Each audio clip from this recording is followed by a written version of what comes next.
किल्लत है, लेकिन इस संकट का फायदा भी निजी गैस एजेंसियां उठा रही है।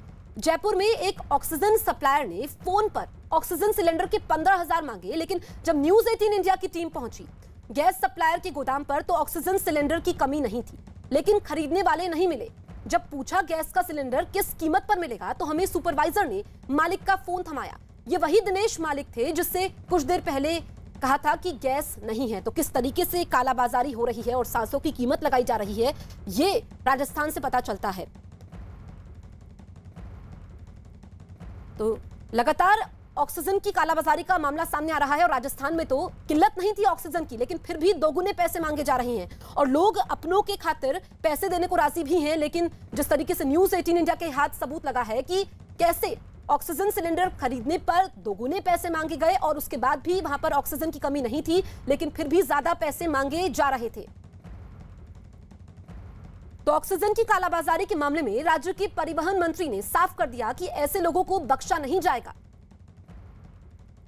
कालाबाजारी रेमडेसिविर इंजेक्शन की भी हमने पकड़ी, जगह जगह हमारी पुलिस लगी हुई है। ऑक्सीजन को लेकर भी कहीं से शिकायत आई है तो उसको भी हमने तैयारी की है कि हमारे पास सारी पोजीशन क्लियर हो और सारी बात सामने आए। काला बाजार देखिए, जब इस तरह की आपदा आती है तो चोर उच्चे और लुच्चे लफंगे सब निकलते हैं, लेकिन सरकार तैयार है, एडमिनिस्ट्रेशन तैयार है। यदि कहीं भी ऑक्सीजन की या रेमडेसिविर की कालाबाजारी होगी तो उनके खिलाफ कार्रवाई भी करेंगे, पूरा एक्शन भी लेंगे, जनता को परेशानी नहीं आने देंगे। भवानी, परिवहन मंत्री तो कह रहे हैं कि बख्शा नहीं जाएगा, लेकिन सवाल यह है कि जब न्यूज 18 की टीम वहां पर पहुंची और जिसने दोगुने पैसे मांगे, क्या कार्रवाई हुई है उस मालिक के खिलाफ? देखिए, अभी कड़ा एक्शन उसके खिलाफ नहीं लिया गया है। हालांकि उसको जो अब बेचने से वहाँ के लिए कि वो होम डिलीवरी नहीं कर पाएंगे और जो लोग लेने के लिए आ रहे हैं उनको नहीं दे पाएंगे, उसके लिए उसको डीबार कर दिया गया, लिस्ट से डीबार कर दिया गया। वो छोटा एक्शन है, बड़ा नहीं है। हालांकि उसको सीज किया जाना चाहिए था, लेकिन उसकी जो सज़ा है, ऐसे जो कालाबाजारी हो रही है उसकी सज़ा भुगतनी पड़ी है अस्पतालों को। उनके पास में सिलेंडर नहीं है, मरीज परेशान हो रहे हैं। हम ऐसे ही एक अस्पताल, यूनिक अस्पताल में हैं और हमारे साथ में उसका ऑनर है अखिलेश शर्मा। अखिलेश जी आइए, क्या आपके यहाँ ऑक्सीजन का क्राइसिस है, संकट है? देखिए, क्राइसिस तो शुरू से ही बना हुआ है। जब से ये कोविड की दूसरी लहर आई है तब से क्राइसिस बना हुआ है। कल हम आए थे तब आपके पास में 2 घंटे की ऑक्सीजन थी, आज क्या स्थिति है? देखिए, स्थिति तो वो की वही है। रात को 10 सिलेंडर आए, एक बार 6 सिलेंडर आए, इस तरह से सिलेंडर आ रहे हैं। लेकिन आज कितने? आज दिन भर की है पास? दिन भर के नहीं है मेरे पास, केवल करीब मात्र 2, सवा 2, ढाई घंटे से ज़्यादा मेरे पास इस समय ऑक्सीजन नहीं है।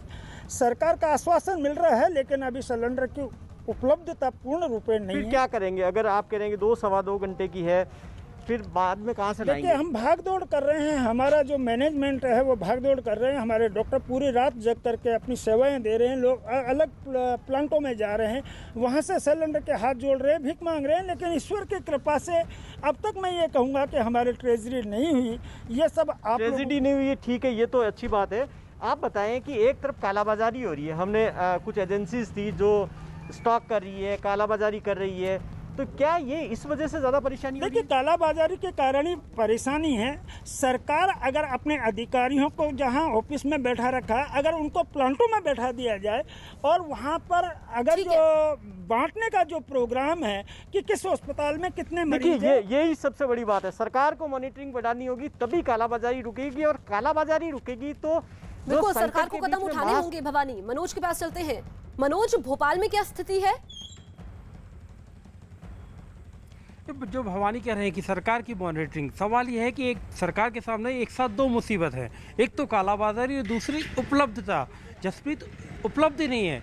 इतने फ़ोन आते हैं कि रेमडेसिविर इंजेक्शन चाहिए, रेमडेसिविर सरकार कहती है कि ये खेप आ गई, वो खेप आ गई और इतने बांट दिए गए। लेकिन सवाल ये है कि आम आदमी घूम रहा है। मतलब कल मुझे जानकारी मिली कि 24,000 रुपये तक रेमडेसिविर इंजेक्शन लेने के लिए लोग घूम रहे हैं और लोग उसमें उनको इक्का दुक्का जो इंजेक्शन है उसके लिए 24,000 रुपये तक दे रहे हैं। ऐसे ही ऑक्सीजन के आलम है। और यहाँ पर BHEL की तरफ से बीते 1 हफ्ते से जो सप्लाई होती है वो 700 टैंक देते हैं और वो किसी तरह जो प्राइवेट अस्पताल है वो कोई 2 टैंकर, कोई 4 टैंकर इस तरह से ला रहा है। लेकिन ये बिल्कुल सच्चाई है कि लगातार ऑक्सीजन की, रेमडेसिविर की और साथ ही साथ बिस्तरों की, अब जसप्रीत जो मामले हैं मध्य प्रदेश में वो 85,000 से ऊपर एक्टिव केस पहुंच चुके हैं। एक दिन में सरकार के सामने 12,500 करीब मामले नए केस सामने आते हैं। इसके साथ साथ 74 मौतें हो चुकी और इंदौर, भोपाल, इनमें तो आंकड़े 1700 से ऊपर बने ही हुए थे। अब नए सेंटर देखिए आप, नए हॉटस्पॉट, दूर दूर के इलाके जो कि इस बार चिंता का सबब है सरकार के लिए भी, जैसे रीवा ज़िला, रीवा से बहुत सारे मामले सामने आए। भोपाल के पास पड़ोसी विदिशा ज़िला, वहाँ से बहुत सारे मामले सामने आए और वहाँ भी ऑक्सीजन की किल्लत की शिकायतें हुई। जाहिर तौर पर रेमडेसिविर और जो बेड है और साथ ही साथ ऑक्सीजन, तीनों ही सरकार के लिए एक बड़ी चुनौती के रूप में सामने खड़े हुए हैं। बिल्कुल, तो अहम जानकारी हमारे सहयोगी देते हुए, लगातार जो ऑक्सीजन सिलेंडर है उसकी मांग बढ़ रही है क्योंकि मामले ज्यादा सामने आ रहे हैं। ऐसे में सरकार को सख्त कदम उठाने होंगे।